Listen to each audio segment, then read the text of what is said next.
So this was Boo's second day going out on the long lines. This is us getting her ready. I like to be able to do all of the getting ready myself. I think if you can tack them up and get the girthing right, it sets you up well for the rest of the process. If they get a fright at this point, it can really affect things further on. Here she is, heading out.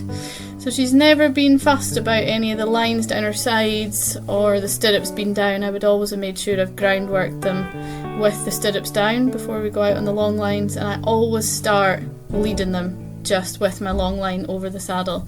Again, everybody's really got their own way of doing this, but this is just the way I like to do it. I like to be up there with them, helping them, giving them a bit of confidence for that initial bit when they've got these long lines on.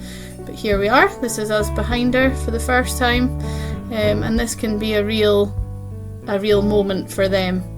I like to stay very close to them so that I'm within touching distance. I find that if something's going to go wrong and I'm close, I can do something about it quickly. I also like to be able to touch them to reassure them if I need to, and I also like to be able to be within their sight.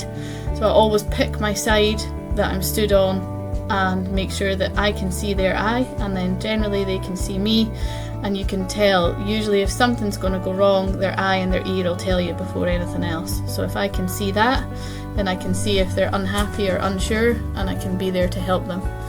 You can see she was a wee bit unsure about the postie van, but that just, you be there for them and just help them past. And a little bit of resistance there through the bit, but that's all just, yep. And again, she doesn't know what pull means to stop, but that's why we do so much of this, because by the time I'm on board, I want all that to be totally clear for her. But for a second time, that was pretty good. She's a very, very inquisitive, very special 3-year-old. Good girl, Boo.